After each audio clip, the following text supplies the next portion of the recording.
Hello. Just waiting for a couple people to come in. We're gonna do a little lesson in fabric knitting. Just waiting for some people to come in and join us. Welcome aboard if you're just tuning in.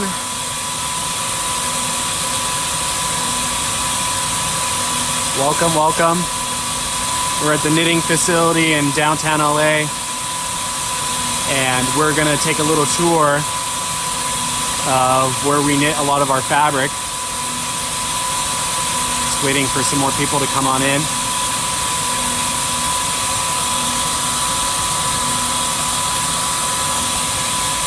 Let me know if you guys can hear me okay. It's kind of loud in here with the machines running.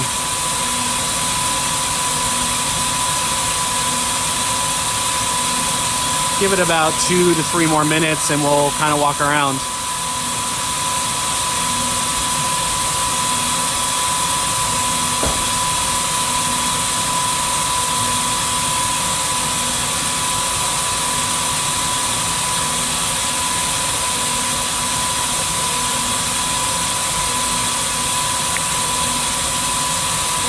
Just a few more minutes.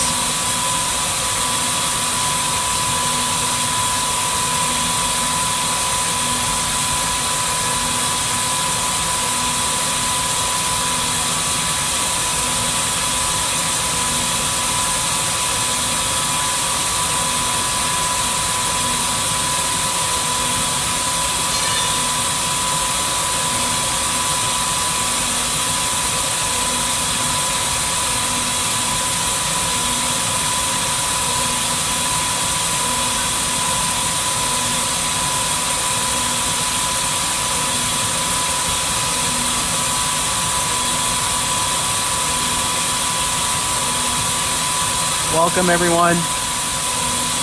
We'll do one more minute or two and we'll walk around and I'll show you how things are done here in downtown LA when we're making fabric.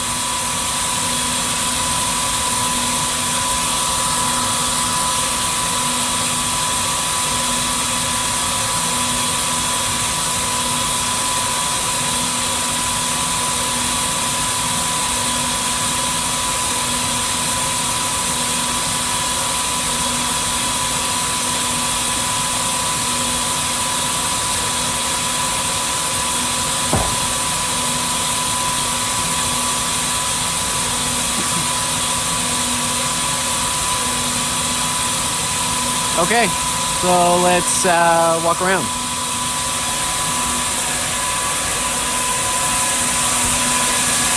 So this is a knitting machine that's running right now. I really hope you guys can hear me, it's kind of loud. But what you're seeing is all the threads come through. Thank you. And you can see them all coming in. This is what's called a circular knitting machine. And the entire thing is mechanical. And what you have is right where I'm pointing is mechanical shafts. And you have needles coming up and down and grabbing the yarn that's coming through and then putting it into a weave. I'm gonna get you guys a little closer so you can kind of check it out.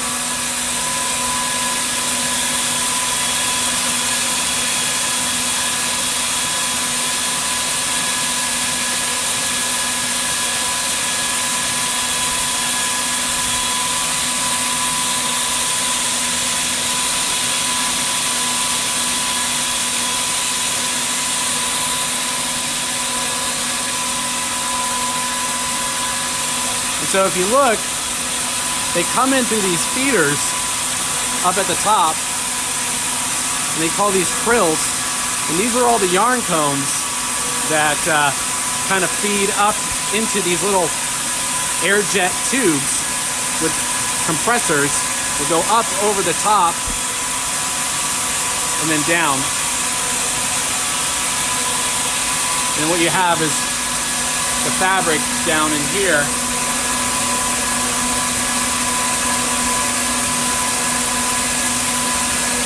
Into tubular knit fabric. And so we'll kind of take a tour and walk around the facility here. And you might have noticed that a lot of this stuff is kind of like saran wrapped over. And the reason why is that's to prevent any contamination happening in the fabric. So any dust or any other yarns that may mix, because you don't want polyester fiber getting into your cotton. Otherwise you're gonna have like little hairy fabric with like weird colors. So this is the facility we're at in LA, and they run these knitting machines almost full time, so 24/7. They have a day shift and a night shift. This is pretty cool. So they're running what's actually a heather gray stripe. I'm going to show you guys right here. So this is a stripe machine, and there's a couple ways you can achieve stripes in fabric. One of them is yarn, like you see right here. Another one is through fabric printing or dyeing, actually. And in this particular setup, you can see that there is some white cones and some heather gray cones. And so they call this a yarn dye stripe. And I don't know, I'm gonna get really close here on the yarn, but it's kind of got a very cool slubby nature to it. You can kind of see some like black and stuff in there. And it's pretty cool. Let me bring you guys back around here. You can kind of see these fans going actually too. And that's just kind of brushing off the yarn.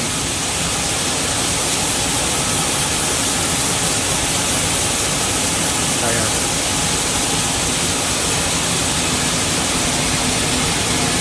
We'll keep walking around. This is how a lot of the yarn kind of comes in. Just try to get a good focus for you guys here.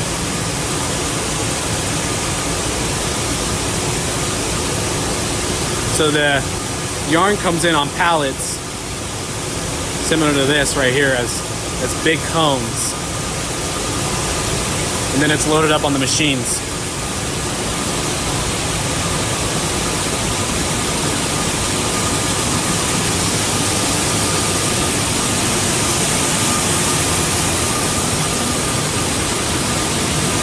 We'll stop off right here.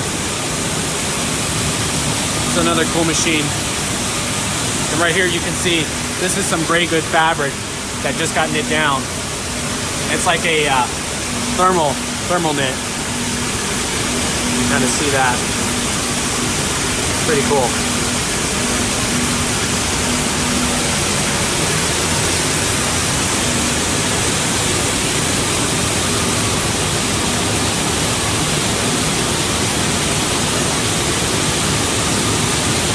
And all these yarn strands right here actually have a fault.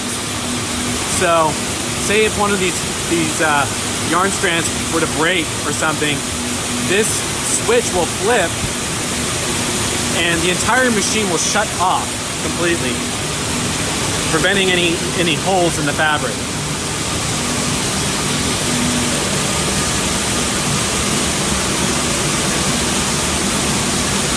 Thanks, Daniel. Appreciate it. So I'm just kind of showing you guys this thermal knit right here. It's really cool. Not a lot of people know that this is happening. Had a quick phone call right there. There's another machine running.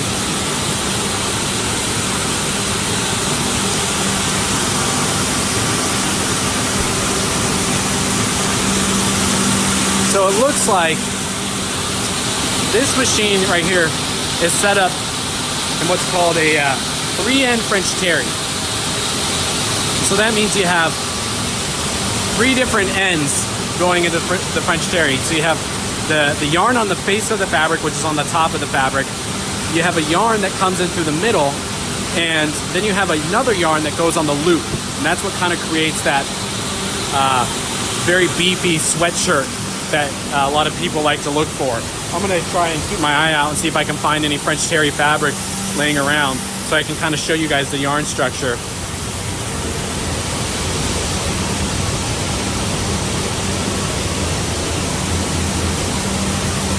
You might see some maintenance people walking around too. These machines have to be maintained pretty much constantly because they're always, I mean, always running.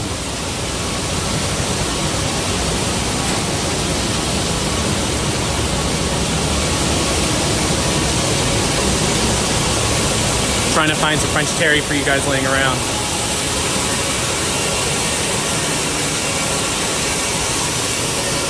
You can see all the yarn from different people that's ready to be spun into fabric.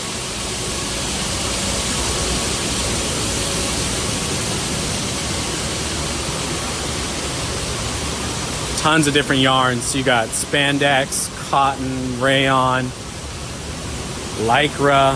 Here, there's lycra right here. From overseas, domestic.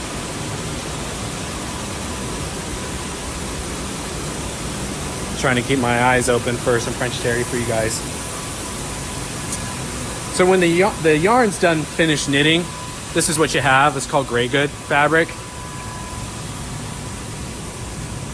Might be hard to see, but this is kind of what I was talking about right here.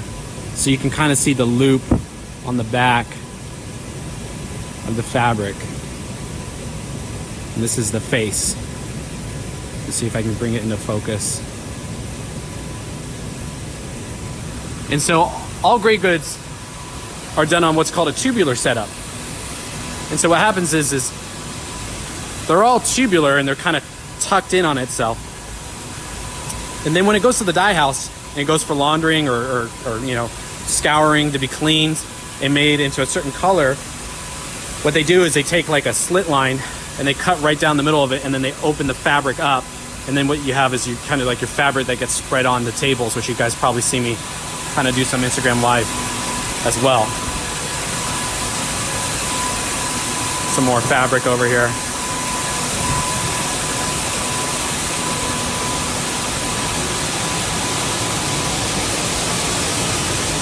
We're gonna keep going through the facility.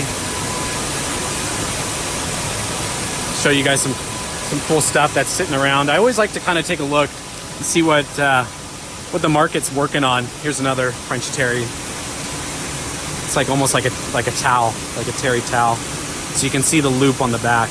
And usually what they do is they like do like a kind of like a thicker yarn on the back, and that's what allows for a thicker weight in fabric.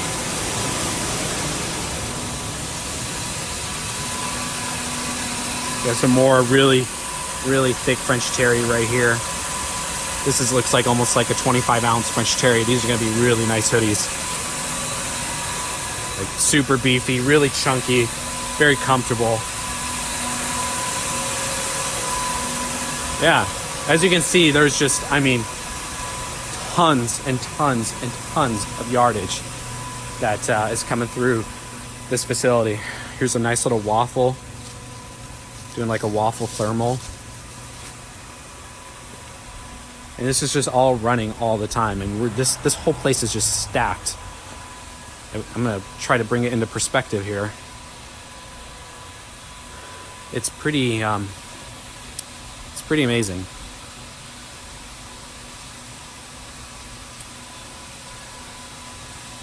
So I would say probably about, depending on the roll, usually kind of stuff like this thermal or whatever is like kind of thicker.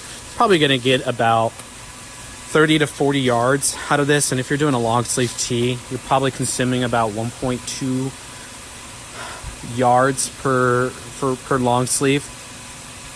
And so just to kind of think of it like a roll of fabric. This is about 30 or 40 garments right here. And that can kind of give you the scope of what all this is going to be.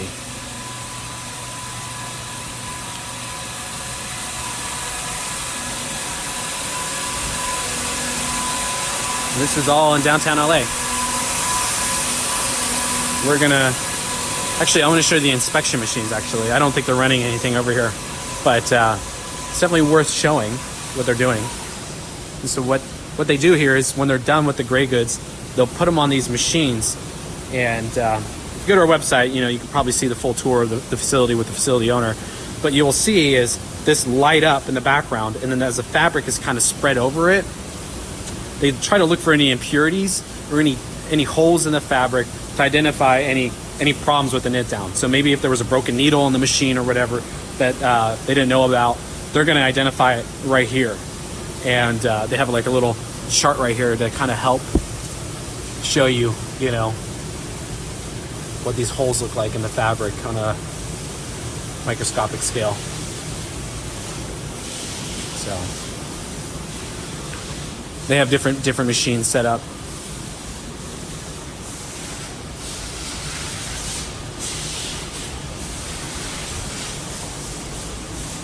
This is the parts room right here. I'm going to show you guys.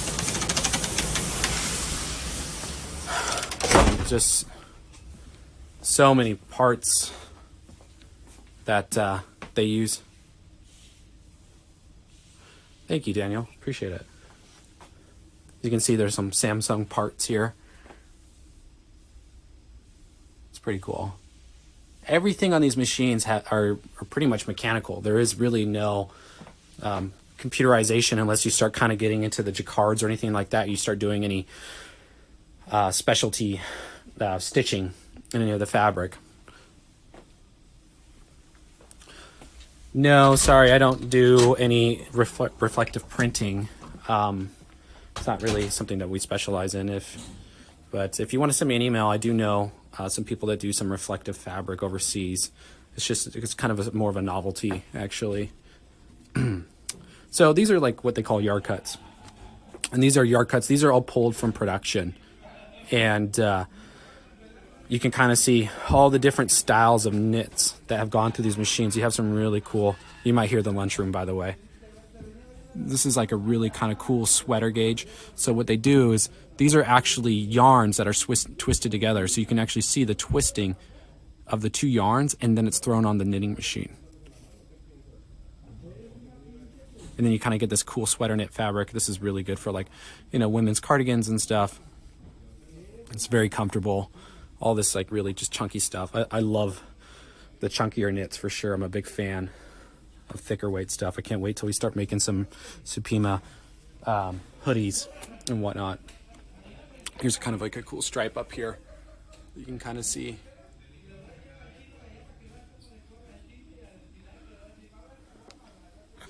And then over here, we have more sample yards and stuff that get placed, you know, for pulling, for inspiration or whatever. If you want to, I don't know, just reference back. This is some cool brushed French terry. And so like that's really what fleece is. It's just a French terry that's been rolled over kind of like this bristle brushing machine at the finishing house. And that's what kind of gives it that kind of like bulk or whatever with fleece. So the cool marled look. And so what this looks like here is, I'm going to try and explain this to you, but so this is another 3N French terry. And so on the face you have one yarn, which is like a red, and then in the middle you have a white yarn, but the white yarn actually comes up through and touches the surface of the fabric and then comes back down, and then it grabs the darker, thicker yarn on the back. Let's see if I can bring that into focus.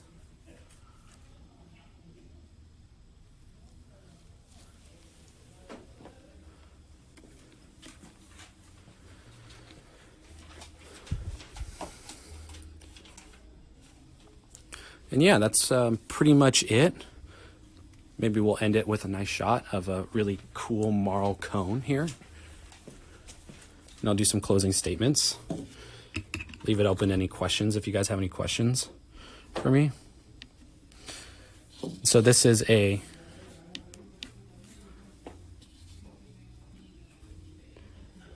twisted yarn right here. So I'm going to try and bring this into focus. But you can kind of see this right here. This yarn is like twisted together with a black and a white, and it kind of creates that marled look.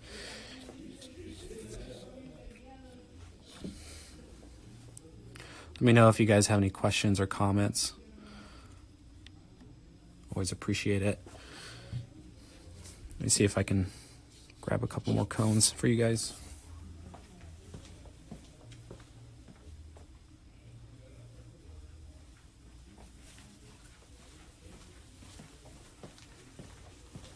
Here's another one right here.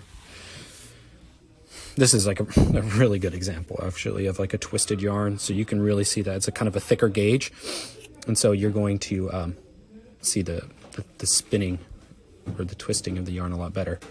And this is, let's see here. It's a black and a natural. And it was dyed here, Western Yarn Dye. I'm familiar with them. They're in Fullerton, California.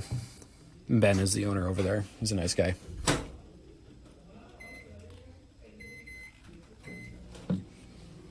Yep, that's it. And I just want to thank you guys for tuning in. Stay tuned, be on the lookout. I try to do one of these at least once a week from various facilities downtown. So it could be, you know, a knitting facility, it could be a dye house, it could be a sewing facility, it could be a cutting facility, it could even be another fabric supplier, because I always am looking for other fabrics too. And yeah, that's pretty much it. So thanks guys for tuning in. I'll see you in the next one.